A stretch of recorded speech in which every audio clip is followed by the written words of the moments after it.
Olá, meus irmãos, a paz do Senhor Jesus. Vamos falar agora sobre a madeira do tabernáculo, a madeira que foi usada para fazer todo esse complexo aqui, desde fazer ali em volta, né, cada uma dessas colunas, as colunas que ficam sustentando o tabernáculo e as próprias paredes do tabernáculo, além dos móveis do tabernáculo, tá ok? Vamos falar um pouquinho sobre essa madeira, tem muita coisa legal. Primeira coisa é que a madeira utilizada para a construção do tabernáculo foi a madeira de acácia. Tá? Ela às vezes é traduzida como madeira de cetim. Então, nós entendemos que a madeira em si, ela simboliza o quê? A humanidade de Cristo. Vou falar um pouquinho sobre isso aí. Tá? A humanidade de Cristo. E aí eu peguei um texto aqui que fala sobre raiz, né, que tem a ver com madeira, como raiz de terra seca. Isso fala lá em Isaías 53, falando do servo sofredor. Nós também somos comparados a árvores. E é interessante você entender isso para você entender a conclusão desse estudo sobre madeira em relação a Cristo e em relação a nós também, uma promessa de Deus para nós. Vamos lá. Bem-aventurado o homem que não anda segundo o conselho dos ímpios, nem se detém no caminho dos pecadores, nem se assenta na roda dos escarnecedores, antes tem o seu prazer na lei do Senhor e na sua lei medita de dia e de noite. Né? E vai falar o seguinte, ó. Pois será como árvore plantada, olha aí, ó, a comparação, como, né? Como árvore plantada junto a ribeiro de águas, a qual dá o seu fruto no tempo certo, as suas folhas não cairão e tudo quanto fizer prosperará. Obviamente não está dizendo que os homens são árvores, mas está dizendo que nós somos comparados com árvores no sentido de que daremos frutos, seremos abençoados quando fizermos, ou seja, bem-aventurados quando não andarmos segundo o conselho dos ímpios. Outro salmo que faz uma ligação de homens com árvores, está aqui. O justo florescerá, olha, flores, né? Como a palmeira, crescerá como o cedro no Líbano. Plantados na casa do Senhor, florescerão nos átrios. Olha aí que interessante, átrios do nosso Deus. Átrio fala de quê? De tabernáculo, olha aí, plantados na casa do Senhor.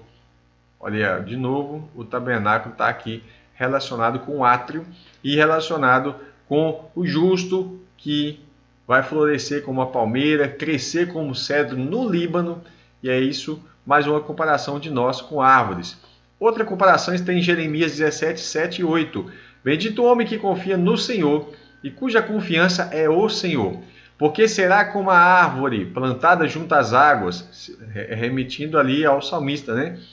Que estende as suas raízes para o ribeiro e não receia quando vem o calor. Olha aí, suporta o calor. Mas a sua folha fica verde e no ano de sequidão não se afadiga nem deixa de dar fruto. Certamente coloquei aqui uma observação que a árvore da vida está intrinsecamente ligada a Cristo, tá ok? É mais uma observação para a gente começar nesse estudo. Vamos lá. A relação de Cristo com a madeira ao longo da sua trajetória terrena vai desde o nascimento até a sua morte na cruz. Evidentemente, a cruz foi de madeira, tá? E o que tem a ver com o nascimento? Olha lá, Lucas 2,12. E isto servirá a vocês de sinal. Vocês encontrarão uma criança envolta em faixas e deitada em uma manjedoura de madeira. Então, Jesus nasce ali naquele local onde ele é colocado numa manjedoura de madeira e ao morrer ele é colocado numa cruz de madeira. Mas o ofício de Cristo também trabalha com madeira. Interessante é você notar como Jesus era chamado de carpinteiro. Isso mesmo. Né? Você já deve saber que José era carpinteiro, evidentemente, essa profissão aí, esse ofício foi passado para Cristo. E não só para Jesus, como para os outros filhos de José também. Vamos lá, Marcos 6,3 fala assim, né, sobre isso, que é justamente o que é o carpinteiro, aquele profissional especialista em trabalhar a madeira em estado bruto ou maciço, com o objetivo de beneficiá-la e torná-la útil. É isso que Deus vai fazendo com a gente também. Né? Aqui está o texto, Marcos 6, do 1 ao 3. Tendo saído dali, Jesus foi para a sua terra e os seus discípulos o acompanharam. Chegando o sábado, começou a ensinar, olha aí, ó, na sinagoga, e muitos ouvindo se maravilharam, dizendo: de onde vem tudo isso? Que sabedoria é esta que lhe foi dada? E como se fazem, né, tais maravilhas por suas mãos? Não é este o carpinteiro, o filho de Maria, irmão de Tiago, José, Judas e Simão, são os irmãos de Jesus, os outros irmãos, né? E as suas irmãs não vivem aqui entre nós? Então eles conheciam a família de Maria, conheciam a família ali de José, e eles ficaram escandalizados por causa dele. Como é que pode ele ter aprendido tanto, ter tanto conhecimento, todas essas maravilhas acontecendo pelas mãos dele? Não é esse aí o carpinteiro, ou seja, aquele que fazia nossas casas, nossas cadeiras e etc e tal, né? A madeira de acácia foi coberta de cobre ou ouro para fazer as paredes, as colunas e os móveis do tabernáculo. Tá aqui as referências para o altar do holocausto, altar do incenso. Você pode dar um pause aí e anotar as referências depois, tá? A mesa dos pães da proposição foi tudo feito de madeira revestida de cobre ou de ouro. A arca da aliança, a gente vai ler especificamente esse texto da arca da aliança, as barras e colunas do tabernáculo e outras coisas mais, tá? Está aqui um texto sobre a arca. Fez também Bezalel a arca de madeira de acácia, de 2 côvados e meio de comprimento, de 1 côvado e meio de largura e 1 côvado e meio de altura. De ouro puro a cobriu, por dentro e por fora. A cobriu e fez uma bordadura de ouro ao redor. Então você já viu que a madeira de acácia ela foi utilizada para fazer toda a estrutura do tabernáculo. Tá ok? Nós não sabemos, evidentemente, qual era a madeira usada na cruz, tá? Contudo, pode ter sido feita de acácia, que é a madeira que foi usada no tabernáculo. Pode ter sido de cedro, por exemplo. A gente até leu como cedro que cresce no Líbano, né? Esse cedro, por exemplo, foi levado pelo rei Irão para poder fabricar o templo, né? O templo de Salomão. Você vai ver aqui em 1 Reis, do capítulo 5 ao capítulo 7, onde vai falar muito do cedro ali que foi levado para lá. Mas não só cedro, cedro e cipestre, né? E cipestre também foi usado para fazer a arca de Noé, tá ok? Sobre a arca de Noé, queria falar um negócio, eu sei que está um pouquinho fora aqui do tabernáculo, mas é uma curiosidade interessante. Fala assim em Gênesis 6,14. Faça uma arca de tábuas de cipestre. Nela você fará compartimentos e a revestirá de betume, com betume, por dentro e por fora. Tá aqui a palavra no hebraico, tá ok? Vamos lá. O texto de Hebreus vai falar sobre essa arca também. Aqui está falando para fazer ela de tábuas e etc. Então vamos lá. O que é a tábua? Eu coloquei a cruz aqui para você não esquecer que ela é de madeira, assim como a arca, tá? Pela fé, Noé, divinamente instruído a respeito de acontecimentos que ainda não se viam, e sendo temente a Deus, construiu uma arca para a salvação. Aí por isso que você entende aqui a ligação de madeira, né, com salvação. Construiu uma arca para a salvação de sua família. Assim ele condenou o mundo e se tornou herdeiro da justiça que vem da fé. Agora, por que eu destaquei o termo hebraico aqui? Porque essa palavra betume e a palavra revestirá, elas estão ligadas. A palavra revestirá aqui, no original, ela vai ser uma raiz para a palavra betume. Ela é usada para betume, mas ela é a palavra kofé, tá ok? Essa palavra kofé, ela é o seguinte: resgate, preço de uma vida. É o significado dela. Resgate, preço de uma vida. Provém da raiz kafar, que significa cobrir, purificar, fazer expiação. Olha aí a arca de Noé, que olha todo o sentido que ela está relacionada. Por isso que fala, construir uma arca para a salvação.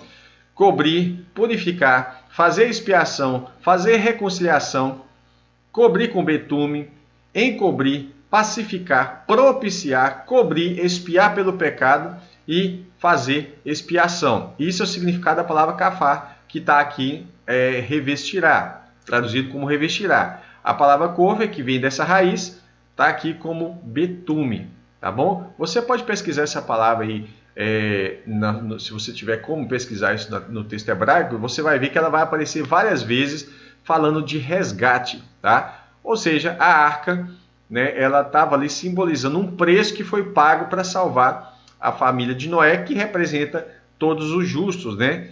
Então, por quê? Porque ele absorveu a justiça que vem da fé, tá bom? Vamos lá, evidentemente isso aponta para a fé em Cristo Jesus. Um dado interessante aqui, eu retirei da Bíblia do Pregador Pentecostal, fala das lições espirituais da acácia. Fala assim esse trechinho que eu achei interessante para você. A madeira de acácia ou de cetim era uma madeira incorruptível, portanto não se deteriorava. E fala várias coisas, depois fala assim, é a única madeira que aceita ouro quente por cima. Ela tem uma camada de resina. Isso aqui é muito interessante, essa informação.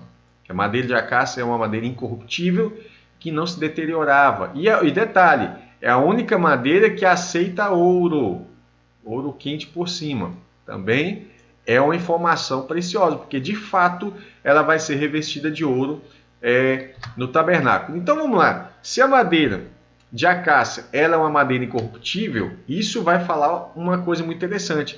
A resistente madeira de acácia anunciava a incorruptibilidade do corpo de Cristo. Você vai ver aqui em Salmo 16, no Salmo 16, verso 9 e 10, fala assim, até o meu corpo repousará seguro, pois não deixará a minha alma na morte, uma palavra morte que é Sheol, que seria Hades no Novo Testamento, no grego, nem permitirá que o teu santo veja a corrupção.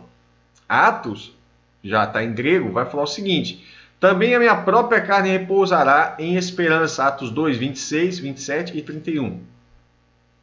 Porque não deixará minha alma na morte, mas foi traduzido como morte, mas a palavra aqui é Hades, ou seja, aqui é Sheol, que está em hebraico, e aqui é Hades no grego. Não deixará minha alma no Hades, não vai ficar, porque vai ser tirado. Nem permitirá que o teu santo veja corrupção. Mas em qual sentido? Prevendo isso, referiu-se à ressurreição de Cristo, Davi estava se referindo à ressurreição de Cristo, que nem foi deixado na morte, ou no Hades, né? Nem foi deixado no Hades, nem o seu corpo experimentou a corrupção. Tá ok? Então, incorruptibilidade do corpo de Cristo está relacionada aqui. Quando essa madeira é revestida de ouro, também aponta para a transformação de nossos corpos mortais revestidos pela imortalidade. Quer um exemplo? Segundo aos Coríntios 5:2, Paulo fala assim, e por isso nesse tabernáculo, olha que o tabernáculo aqui é o nosso corpo, gememos.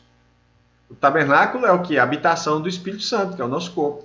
Gememos, aspirando, desejando por sermos revestidos da nossa habitação celestial. Ou seja, a gente vai ter o quê? A gente que somos comparados com árvores, somos madeira que vamos ser revestidos de ouro. Isso é vamos ser revestidos da nossa habitação celestial. Que é, olha aqui, ó, segundo os Coríntios 5:4. Pois na verdade, os que estamos nesse tabernáculo gememos angustiados. Ele fala 2 versos depois. Não por querermos ser despidos, mas revestidos, para que o mortal seja absorvido pela vida. Você vai ver ainda, isso falando aqui em 1 Coríntios 15, do 50 ao 53. Isso afirma, irmãos, olha que interessante, porque isso precisa ocorrer, que a carne e o sangue não podem herdar o reino de Deus. Não podem. Nem a corrupção herdar a incorrupção. Eis que vos digo um mistério. Nem todos dormiremos, nem todo mundo vai morrer. Mas todos transformados seremos. No momento, quanto tempo demora a transformação? Assim, no abrir e fechar de olhos. No momento, no abrir e fechar de olhos, seremos transformados, né? Ao ressoar da última trombeta, não antes dela, mas na última trombeta. A trombeta soará. Os mortos ressuscitarão incorruptíveis. Olha aí, ó. E nós seremos transformados, porque é necessário que esse corpo corruptível se revista da incorruptibilidade e que o corpo mortal se revista de novo, da imortalidade. Tá certo? Eu espero que você tenha gostado desse breve estudo, né, falando sobre a madeira do tabernáculo, e que Deus te abençoe. Até o próximo estudo, se Deus quiser.